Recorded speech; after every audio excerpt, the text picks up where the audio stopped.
this is me, again. Yes. And this is my adventure in this beautiful game called Enshrouded, which I dove into a week back, and if you haven't seen that one, here's the video. But now, back to where we left off, with our nice new base, and it's time for a tour. First off, the blacksmith's house. Pretty simple, but it has this little outdoor space for his work. Then there's the hunter's house, which has this cool looking tower on top because why not? And again, an area outside for drying fur. Then another simple house for the farmer, Hello there. which has no farms yet, but I'm working on it. Then the final survivor house for now is the alchemist tower, which I'll be honest, took so long as I thought it looked a little bit funky, and it kind of still does, but oh well, it's good enough for now. Then last but not least, my house, which I made extra spacious for all the future items that I have no idea about yet. And we also have a nice upstairs and a balcony.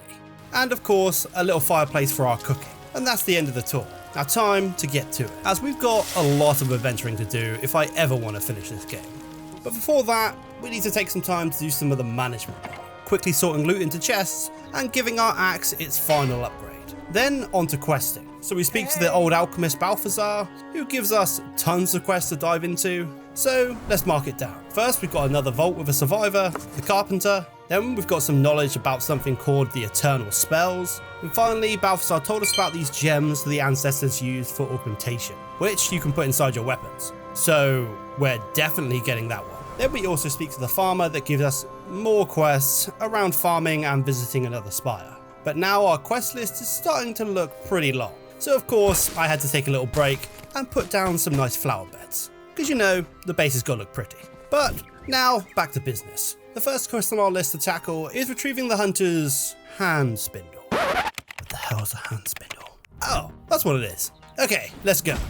And after venturing halfway there, we realise there's an elixir well right here, so we've got to deal with that first. But this might be the first time in a while that we're starting to fight some monsters that are getting close to our level. So the fighting gets a little bit more interesting, except from the bugs that, as always, are just cannon fodder. And after clearing the outside, we head in and prepare to fight to the root, which to be honest is a little more difficult with one of the big guys from the first elixir well, with a sprinkle of shroudmen as well. So things get a little bit dicey, but in the end, we come out on top. And destroy the root. Then take our time killing the leftover enemies and gathering up the loot, which doesn't take too long. Then we can finally get back to doing our quest, which of course is populated with scavengers. But it's all good, they instantly provide me with a level up to level 7. So we head to the buildings, looting what we can, or taking out some of the enemies. Then finally find a clue for the quest, leading us out to the village, finding a nice new mace, and then finding out the hand spindle isn't even here. Oh god, this quest is going to take forever. We take out our frustrations on some of the poor shroudmen nearby, and seems like they had a big battle with some scavengers as well. So lots of loot. Now it's time to head home, and put our new skill points into merciless attack, which just sounds really sick. Then the leftover point into more melee cutting damage to boost up our axe. Then take a few moments to organise our chest situation, followed with a spot of cooking, and another bombardment of quests from Balthazar. Jesus, this guy is needy. But the next quests are pretty interesting. One is to wipe out a scavenger camp to get some new gear, and the other is just another reminder to go fight the Shroud as normal.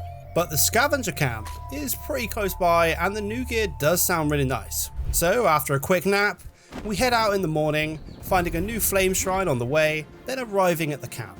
And now it's game time. And as per usual, we are over leveled, so sorry guys, I promise this will get more challenging soon.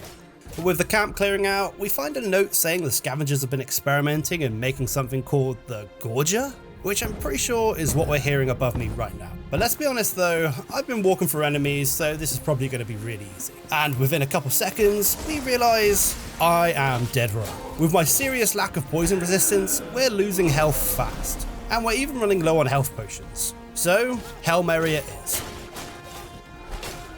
Okay, that was a little closer than I would like, but we loot the spoils, getting a weird helmet and finding a chest with a legendary wand. Sorry, I won't be using this. We are full melee. But the quest is done. Now we can make a new grappling hook. Nope, we can't. We need the carpenter. Next quest. Just first to drop off the loot we've got, then take a leisurely walk down to the carpenter, whose vault is not like the others. Firstly, this one's in the Shroud, and populated by a fair few enemies. including these weird eye things that we fought the other day. But with all them dealt with, we encounter our first new enemy. These screaming banshees, which honestly give me a little bit of the heebie-jeebies. Whoa! Whoa! What the hell is that? But after awkwardly fighting them off, we get to the carpenter and wake him from his slumber. Now time to get home, but there is a building right here, so it would be a shame to miss out on the loot. So quick loot run later, and honestly, we didn't find too much, except from this cool lantern. But just as we're about to leave, this shrouded area over here looks a little extra weird. So we have to check it out. And what would you know? There's a shroud root just sitting there. Very weird. Well, we destroy that and get out of there. And of course, on arrival back home, we've got to debrief with the Flame, who has tons to say, but long story short, good job, keep it up. And now to place down the carpenter, which instantly levels us up, and the carpenter instantly collapses. And after waking him up, we get our new grappling hook. And honestly, he has tons of stuff to craft, but we'll leave old Cade here to nap for a while, whilst we use our new skill point, putting one into endurance for more stamina, and one into run to make us run faster and use less stamina. Then take a short break, flexing my building muscles by making a nice area to hang our new lanterns from. Oh, very nice. Then I just ponder for a while, wondering what to do next whilst cooking. As with all these survivors, the quest list is getting a little bit long, so I think it's time we sped this up a little bit. First, we complete our first set of armor and enhance our bow, then it's time to go. First quest. We have to go and check out this camp owned by the bears, but of course, on the way, we see an opportunity to finish another quest, goats. The farmer wants me to get a few goats to make our farm a little less empty, so we yoink a few goats, then head into the camp, finding a worrying note talking about something called the Brawler, which we instantly encounter. What on earth is that? Then have an epic boss fight.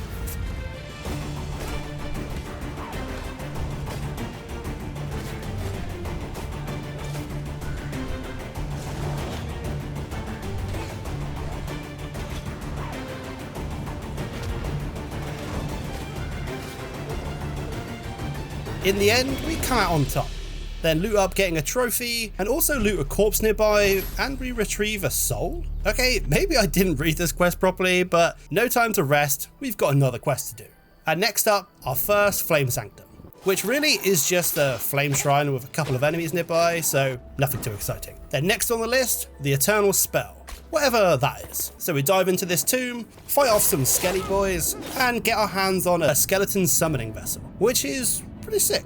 But for now, more questing. And this time we're out to find a missing trader. But whilst bolting there, I encounter my nemesis. This lava thingy right here, which as soon as you touch, destroys your shroud timer and you die. Brutal. You'll see more of this soon, believe me. But after retrieving our loot again, we find the missing trader, or what's left of her, and we do grab her soul as well. I guess we're just collecting souls now. Now on to our massive quest, and one I'm very excited to try, the Gem Forge, which doesn't take us long to find, but we can't use it yet, as we actually need a gem to sock it. So we've got to go hunt one down. But luckily there's one nearby, so thank you quest. And the gem is somewhere inside this shroud layer. So we start making our way through, killing and looting as we go, just for our nemesis to come and ruin all the fun. And I think my raw reaction says it all. What? And now to run all the way back. God. And this is the moment the shroud lava becomes the worst thing in the game. First, running back, I get stuck on an island and die to the lava. Second run back, I run to the layer and die to the lava. Third run back, and we finally make it to our stuff. Oh, thank God. And this is the thing that killed me in the first place. Come on. Anyways, let's move on before I rage. We kill the final enemy of the layer and get our first gem, a gem of bleeding. And after carefully leaving the layer and returning to the Gem Forge, we level up the gem to level 10 and put it in our new sword, as our trusty axe doesn't have a slot. Then before we leave, we have a local Flame Sanctum, getting us another level up. Then finally to head home. With our sword now having a gem, time to max it out with all our runes. And ideally, right now I'd like to sort out the carpenter with a house, and also upgrade the base with all our new additions, but the carpenter did have a quest for a new building block, so maybe we do that first. The only problem is, it is a little far away, but screw it. We always have time for another adventure, so time to glide as far as we can, and honestly, why not explore along the way? Namely this massive shroud right ahead of us, as it definitely looks like something is hidden, which it is. Another gem forge, when we've literally just gone halfway across the map to find a different one. Oh well, at least we have one for the future. And before we leave the Shroud, we clear out another area, getting some really nice loot drops. Another gem, I don't know what my luck is right now, which does fire damage, so we might have to add that one to our bow. We also get a new swanky ring, which does lifesteal.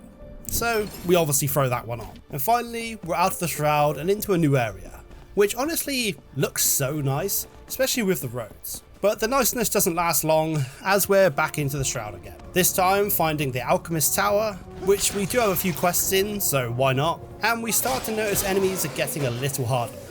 Especially this big guy with the shield, he was honestly like a little mini boss. But I'll be honest, it was a welcome challenge. And we got rewarded with some nice new boots, which we'll be throwing on as well. And we finally get into the Alchemist Tower, which has a pretty bad rat problem, but also does have a little cat, which I completely forgot the Alchemist mentioned, so oh my god, we need him. But of course, we didn't bring any cat bait, so we'll have to come back another time. And for now, we finish off a little puzzle and grab Balthazar's mortar. Then it's finally onto the building blocks, until we see this weird light through the trees. What is that? Oh, it's a cave.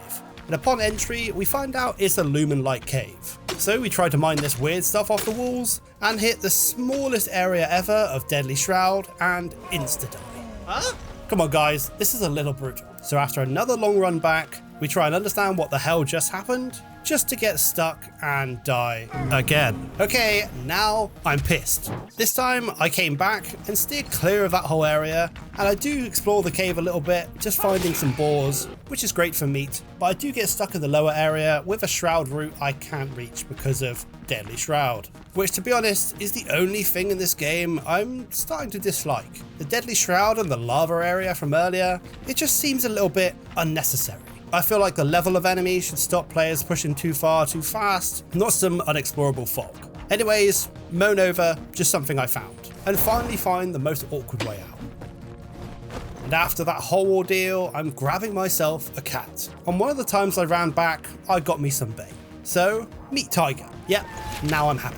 And time to head home and drop off the loot we have so far. Also, I think I might need to relax for a bit, as the journey has got me on edge. So why not take this time to build up our base and add in our animals. But first, we'll make a place for Balthazar's mortar, and we might as well put the cat bowl here too. And I quite like how this looks. Then we also put the bed here, and of course release the cat, which Balthazar is very happy with. But on to the next task, the farm, which was a little janky with putting down the farm soil, but in the end we made it look pretty cool, with these nice walls around it too. Then we move on to the goats, beginning to fence off the area so they don't just yeet themselves off the cliff, and make them a nice little barn. Then throw down their food and finally add them to our base. And this is really starting to feel like home. We got goats. And also now we have the mortar placed, we can finally start crafting some potions. So we fill up on health potions, as we still need to head north for those building blocks. So we head out again, deciding to quickly kill the boss from earlier, this time going very well, and getting some really nice legendary daggers. But we carried on through the land, and it wouldn't be me if I didn't get instantly distracted again, this time with a weird place called Pikemead Catacombs, which had me running around looking for switches to open a door. And after a lot of looting and killing, we get all the switches and make our way into the tomb. And from looting yet another coffin, we've acquired a legendary shield, Pikemead's Bulwark. Not as good as blocking as the basic shield, but this does give us a shroud resistance, so it's a no-brainer. But continuing our journey north, we follow the road, and at this point, no surprise again, we get distracted, but at least this time it's an elixir well, so we can't just leave it. And I promise, this will be quick. Just got to mess up these guys. And after messing them up with a bow, time to get to it. And that was the biggest fight we've had so far. And damn, there's bodies everywhere. But then we take out the root, then with our extra skill point, grab the double jump skill. That will come in very handy. Then finally head out. See, I told you I'd be quick. Then after a lot more traveling, it's gotten dark, but we're closing in on our quest. The only thing is, this area is starting to seem a little less friendly than the places we've been before. So we better be careful. But we push on over the bridge into a new land, killing a few scavengers on the way, then finding an entrance to another Lumen-like cave. And after the last one, yeah, I'm good for now. And after looking around, I think it's probably best to first get to the spire. so we can finally fast travel here instead of running up here forever. But of course, it's on a massive cliff above us. So now we've got to find our way up, but instead find a weird shroud area full of bugs. And of course, when messing around fighting them, for some reason I jumped down a pit and died. After all the distance we've gone just to die like that. So of course, a big run back again and retrieve our items. God help me.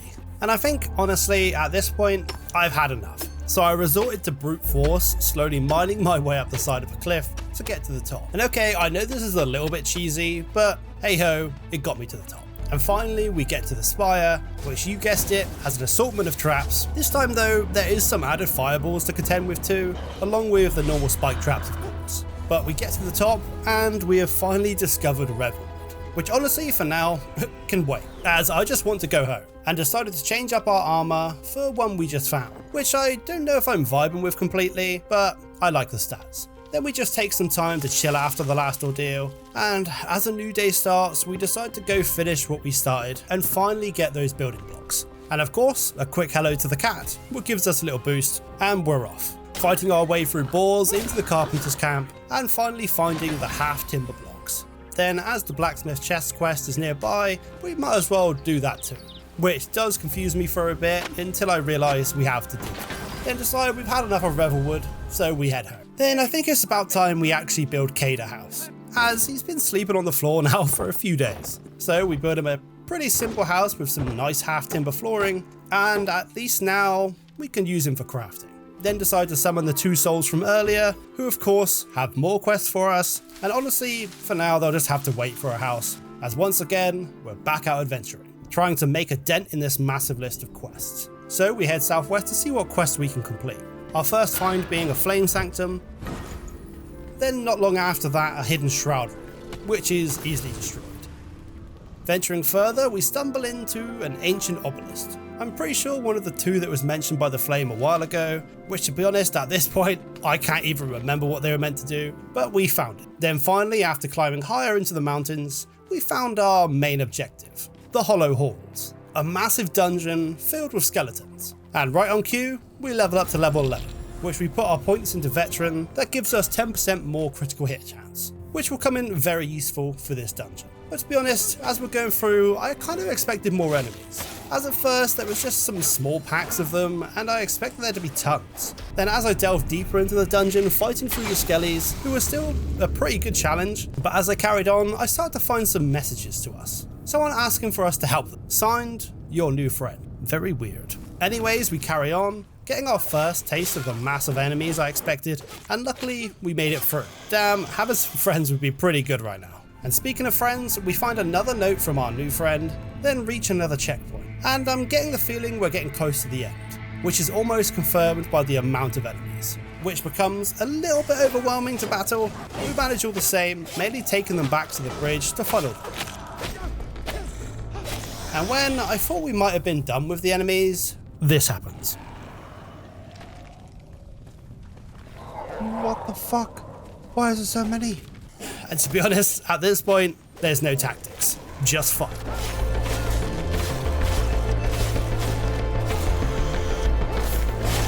Which comes down to these last 2 big boy skeletons, and to be honest, I was on the ropes, but scraped through and killed the remaining skeletons, finding the Hollow Hall blocks, and finally killing the last enemy and letting us out of the dungeon. But first, we find our new friend, this Skelly boy, which is kind of weird, but pretty cool as well. And then we get to the dungeon reward and another legendary bow, but time to head home for our well-earned rest.